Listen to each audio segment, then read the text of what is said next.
Sports Central presents MaxPreps SoCal. And welcome into MaxPreps SoCal. Over the next half hour, we're going to spotlight some of the biggest games in the playoff semifinals and some of the biggest performances from last Friday in the quarters. Come on in. I'm Chris Hayre, joined by former LA Charger and Riverview, Florida High alum Jahleel Addae. Jahleel, sorry to say your Sharks fell in the playoffs to Sumner. Yeah, they did, and it hurts. I got to use my pocket square here to wipe away some tears, man. But let's heal my wounds a little bit. Let's talk about some of this high action-packed playoff football in Southern California. How about that? You got to get over it, man. We got a lot to get into. Let's begin here in California with a new state top 10. Centennial and Sierra Canyon, they swapped places, so the Huskies are now third. Gardena Serra jumped 4 spots to 5th, and Mission Viejo made a big move, 6 spots up to 8th following a win over Oaks Christian. San Diego's Lincoln is the highest-ranked team outside the Southern section at number 6. They're in the Open Division Finals against Granite Hills on Saturday. The Division I bracket, it looks like this. The top 4 seeds all won, setting up semifinal matchups between St. John Bosco and Corona-Centennial, and Addae against Sierra Canyon. The Trailblazers, the only unbeaten team in the D1 bracket, now 11-0 following a 37-20 win over Santa Margarita last Friday. Sierra Canyon has won 19 of its last 20 games dating back to October of last season, including a win in the Division II championship game over Inglewood. Now they get their biggest test yet against perennial Division I power, Addae. Watching Addae play, they're incredibly talented at every spot. They fly around. Every yard is going to have to be earned. We're going to have to obviously contain their explosive offense and then play good offense ourselves, take care of the football, and do the little things that it takes to win football games at a big level. And we've been trying to build to this point. Nothing but respect for the teams that are here. You know, I've been watching them for years, and they've been the best around. And you know, honestly, we're just honored to be able to take the field with them and be able to compete at the Division I level. It's a big step for our program. All right, so Jahleel, a variety of ways we can go in this one, but let's start with perhaps the biggest key. Wyatt Becker against this stout Addae defense. This Addae defense is stout. Like you said, they have been top-notch all year. Their offense have been kind of not really in the groove that they want to be. And defense wins championships, but not so fast, Chris. Not when we're talking about Wyatt Becker and Sierra Canyon's quarterback, the junior sensation. He's been balling for them all year this season. Addae's offense hasn't been explosive. Defense has been very good for them. The weather may be shaky, a little bit of rain. That may change the game plan. That may change things with Wyatt Becker, how he can sling the ball around the field. They may have to lean more on the running game, but I'm taking the underdog in Sierra Canyon. Wow. Okay, so, hey, real quick then, because you said you're taking Sierra Canyon. What a big spot this is for this program. You know, rightfully so, we talk about St. John Bosco and Addae. What would it mean for Sierra Canyon to slay one of these beasts? Slay the beast, slay the dragon. It would mean everything to them. They're an 11-0 team. And when you look at it, you say we're 11-0. But how are we the underdogs? That has to be some fuel to their fire. They know that they're a good program. They know that they are facing a perennial program in Addae, and they got to say, hey, you know what? We're going to step up to the challenge, and we're going to take care of business. All right, so the other semifinal, we'll see top seeded St. John Bosco taking on Corona-Centennial in another heavyweight battle between two of SoCal's best.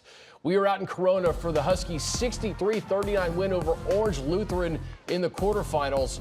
We talked about these Centennial stars the last 2 weeks, and they balled out under the Friday night lights. Quarterback Husan Longstreet completed over 80% of his passes for over 300 yards and 3 touchdowns, while running back Cornell Hatcher Jr., he rushed for 190 yards and 5 touchdowns, all a product of a solid game week preparation. Honestly, I'm proud of the way they approached it this week. This week was a great week of practice for us, and you know, we're happy to be one of the 4 remaining and moving on, and got an opportunity to play at St. John Bosco, which will be a first time ever playing there, and so we're excited about that. They're awesome. They got great athletes. They got great coaching, and so we got our work cut out for us, as we know. And you know, I think they got 1 loss, and it's a close game, obviously, but they're traditional state champions and national champions. So you know, we got to play well. We got to play our best football in order to beat them, and got to take care of the football. So you didn't mishear me about Cornell Hatcher Jr.'s stats. Let's just focus on him in this matchup against a very talented St. John Bosco defense. 190 yards and 5 touchdowns. 190 yards and 5 touchdowns. Where do they do that at? Obviously, they do it where Cornell Hatcher, and don't forget the junior plays. He balls out. This kid is a smart kid, a 4.0 student, has all the Ivy League schools on his trail. If they're going to have a chance against St. John Bosco this Friday night, they're going to have to lean on his run game. That Bosco defense is stacked, full of 4 stars, full of 5 stars, and all kind of Joes and blows, and they're beasts. But this kid can take the game into his own hands and make a big, big difference. All right, so you picked Sierra Canyon over Mater Dei. What are you saying about St. John Bosco and Centennial? At the end of the day, St. John Bosco is too much right now. When you look at them, what they've done this season and their schedule that they have played, and they've beat Mater Dei. They held Mater Dei to 0, right? A skunk, no points at all. It's just hard to say they're going to lose. It's hard to go against them. Obviously, I think they have a good chance with Cornell running the ball, but at the end of the day, too much Bosco, too much firepower, too much ballers. There we go. All right, now to the LA City section. In the Open Division, Birmingham Charter is the top seed, and they extended their win streak in the City section to 40 in a row, beating Narbonne 57-19. Now the Patriots turn their attention to Carson in the semis, a team they haven't faced since the 2012 season. It's well known Birmingham is looking for a 4th consecutive Open Division championship, and head coach Jim Rose talked to us about how so many players with championship experience has benefited this team. They've done it. They've played in so many big games. Like 25 of these guys have played in a city championship game before. A couple of them have played in a couple city championship games. Like Waters, he's been around for the last 3. So guys like that, I mean, they know what's expected this time of year. I mean, and the goal like today was, let's not this be our last practice on a Monday, and let's win this game so we can practice on Thanksgiving. There you go. All right, here's a quick look at the bracket in the Open Division. The other semis, Pitt's number 2 Garfield against number 3 Gardena. Remember, Birmingham chasing a 4th straight Open Division title. We talked about Peyton Waters last week, but Coach Rose also gave big props to sophomore Ronell Hewitt. Ronell Hewitt, 158 yards, 2 touchdowns, also with a pick 6 last week. This kid can do it all for you. Just like Peyton Waters, the Washington commit, 6'2", 170 pounds, straight athlete. These two, they're going to lean on them in this game to take them to the top and take them where they want to go. Yeah, Jahleel, he started on both sides of the ball, too. I mean, to play 2 ways and to be effective on both, man, says a lot. That's impressive, especially in California where you got studs all over the field. You don't see guys playing both ways a lot. You see guys playing one side of the ball, offense, defense, and they're getting recruited by big-time schools. And you seen Coach last week said, hey, we're a little bit nervous. Obviously, those kids were nervous. They went out and put on a show, and they're ready to put on another one. I don't think they'll be nervous this weekend either. All right, well, hey, we're just warming up here. Coming up next, a preview of our Maxpreps SoCal Game of the Week, a Southern Section D2 semi between Servite and Gardena Serra. Plus, nobody thought 2-8 Charter Oak should be in the playoffs, but now the Chargers 2 wins away from a ring in the Division 8 playoffs.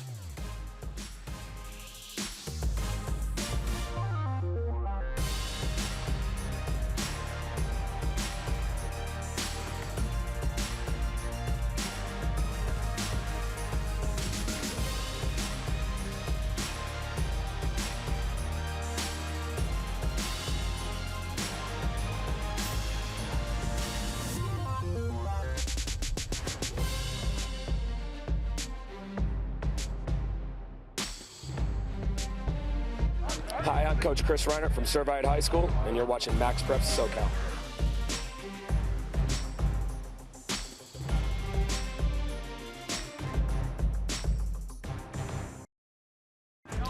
Welcome back. Charter Oak was 2-8 after the regular season, but was still picked to be part of the Division 8 playoffs. But now, after a pair of wins, including beating Covina 23-7 last Friday, the Chargers are in the semifinals facing Palmdale's Highland, who are coming off an upset themselves. They beat top seed of Brentwood in the quarterfinals.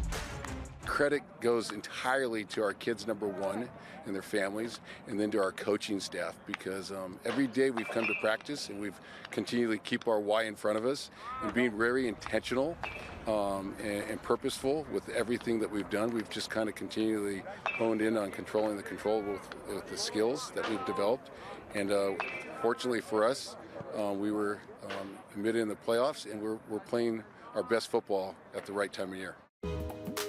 Yeah, they are. The other semifinal in the Division 8 bracket features Downey's St. Pius X St. Matthias Academy, a 14 seed, against Fontana's Europa Hills, a 15 seed. Plenty of upsets in this bracket. So, Jahleel, from 2-8 to 2 wins away from a title, this isn't something you see in the NFL or college football. High school, different story. It is a different story, but it's almost like a movie. And you got to just look at what Coach said, just how positive he is. You got to give credit to the players. But I also want to give credit to the coaches, because it's hard to be a 2-8 team, keep your kids motivated, continue to tell them what you want them to do, and have them believe in it. Credit to those guys. And like I said, when the NFL, when you're playing a team that may just snuck into the playoffs in the wild card, I know in my experience, you're like, we don't want to play this team. This team's catching fire at the right time. And the Chargers right now are catching fire at the right time, and they're charging on. Bolt up, right? Bolt up, baby. Hey, real quick, a shout out to a friend of the show, Brad Stockham. He's a PE teacher at Charter Oak, and he's a father of twin girls like myself. So shout out to Brad. All right, Jahleel, let's move on to the loaded baked potato. That is the Division II playoffs. Marietta Valley beat top seed Rancho Cucamonga in a thriller, 53-52. They're going to take on Mission Viejo, while Sarah will host Servite after they knocked off the 2 seed Long Beach Poly. What a game that was. Let's start with the Friars out of the tough Trinity League. They hosted Long Beach Poly, and here's what I was talking about. After trailing 2014 at halftime, Servite could have won the game in regulation after scoring late in the fourth quarter, but in dramatic fashion, Long Beach blocked the extra point. So we would go to OT tied 20. Let's go to the extra period. After getting the ball first, a 14-yard rushing touchdown by junior Quade Carr gave Servite the 27-20 lead. Then on the next possession, Darius Curry can't handle the bad snap. Turnover seals a crazy playoff win for the Friars. Up next, a tough test against Gardena Serra. That is a great football team. They are really disciplined. They are really, really well coached. They have tremendous athletes.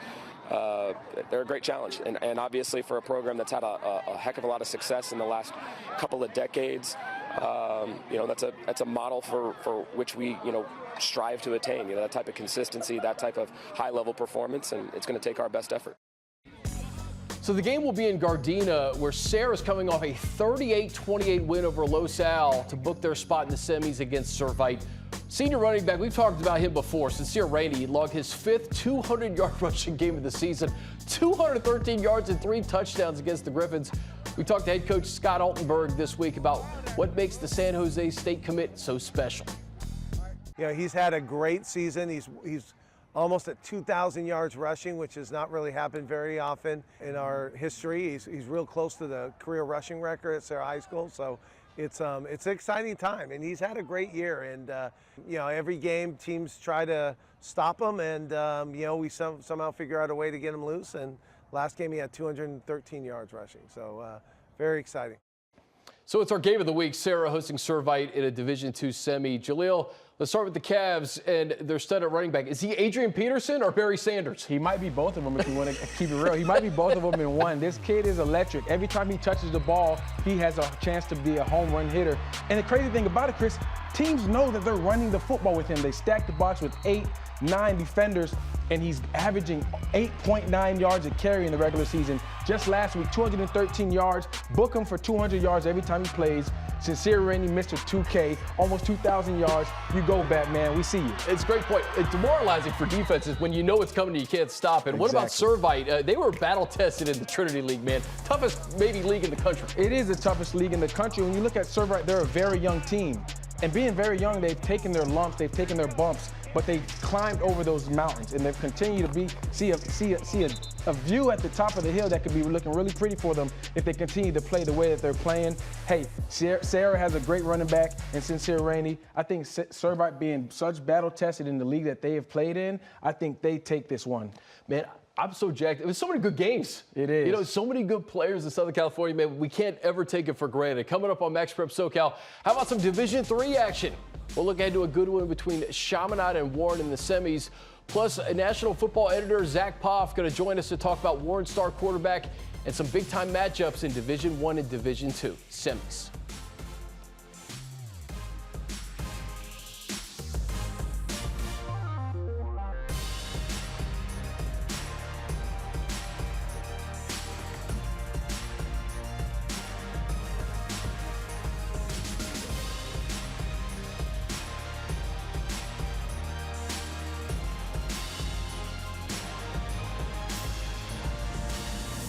You're watching MaxPreps SoCal.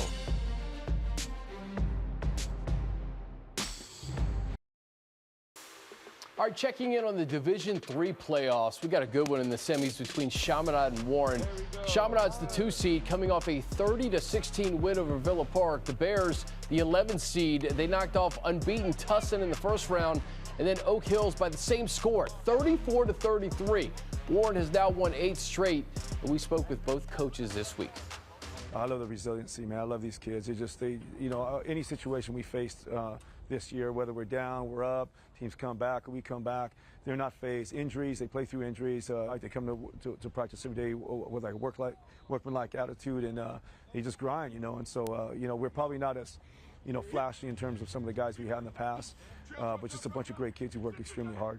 Warren's a great team. They're gonna try to get the ball out on the perimeter, and downfield offensively. It's important for us, to get pressure on the quarterback, and then when there's opportunities to make plays, in the passing game, our defense, comes up and makes those plays.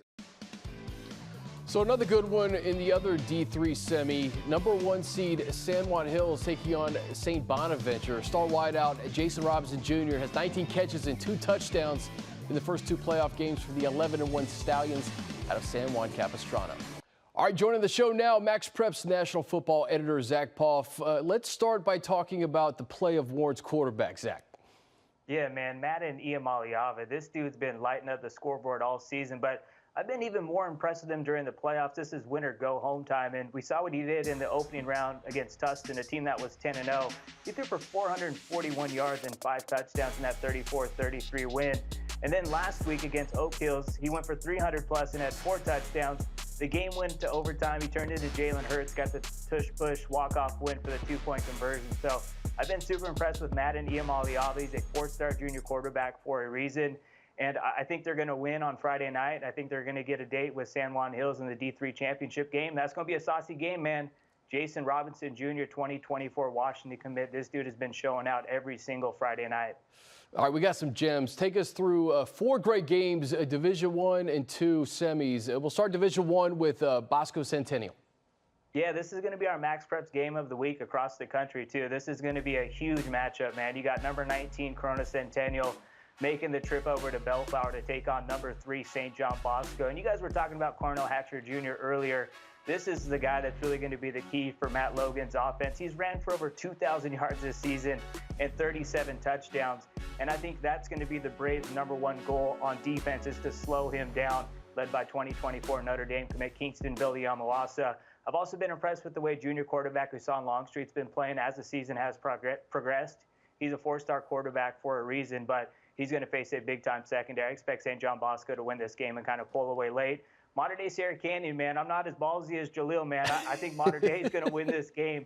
But I'll say this, Sierra Canyon is a well-balanced team. They have a very good defense. They have a strong rushing attack. It's going to probably be raining on Friday, so that kind of bodes well for Sierra Canyon. But I just can't pick against Modern Day in a big-time game like this. But I think it's going to be a competitive game. That's going to be our #2 game across the country in our MaxPreps top 10 games of the week. The D2 bracket, they don't want me to pick because last week I said Rancho was going to play Long Beach Poly in the D2 championship game, and both those teams lost. So I agree with you guys talking about Servite being a Trinity League team and being battle-tested. I think that's going to be a very good game against Gardena Serra. But Sincere Rainey, this is a guy I really can't pick against. He's ran for 1,800+ yards so far this year, and I think after Friday night he'll get over the 2,000-yard mark. I think Gardena Serra is going to clinch a spot in the D2 championship, and I think they're going to get a game against Mission Viejo. I think Mission Viejo is going to take down Bear Bachmar in a very explosive Marietta Valley offense. Zach, win or lose, we're going to check the tape for Jahleel next week and see what comes of it. Always appreciate your time, brother. We'll talk to you next week. Yeah, thanks for having me. I'll say this, man. Jaleel's going to have bragging rights for the rest of the year, though, if he gets that prediction right. So. No doubt about it. All right, guys. Still to come, a MaxPreps SoCal blast from the past. Back to the Division I title game 20 years ago between Loyola and Long Beach Poly. And Eric Weddle joined us last week. And, hey, we must have been good luck because his Rancho Bernardo team picked up their first playoff win. We'll give E-Dub some love next.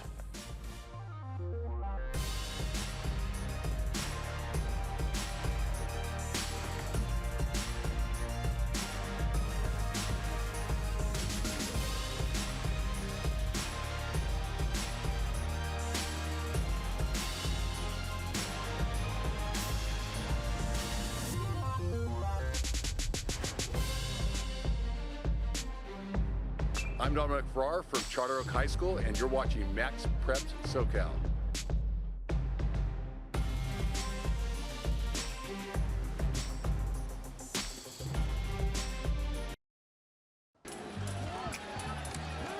Parsons pumps and again going deep. He's got his man in stride.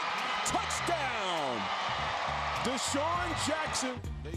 I'll repeat his name, Deshaun Jackson. Remember him? This MaxPreps SoCal blast from the past. We're taking it back to 2003. Loyola took a late lead over Long Beach Poly in the Division I title game and then won the game with a 4th down stop on defense. The Cubs beat the Jackrabbits 21-17 for their 5th CIF title. Luckily, I got a guy who played against Deshaun Jackson in the NFL. Played against him a few times, and this is a guy that you don't press. You don't press him at all. You play off coverage. Might as well play prevent. It's like trying to press Tyreek Hill. This guy takes the top off the defense. You need a safety shading his side. That was 2003. I was like 13 years old in my backyard down in Florida trying to impersonate Deshaun Jackson. I remember watching him in the Florida versus California game. True stud, man. Shout out to Deshaun. That video looked like it was like from the 90s. It did. You know? VCR.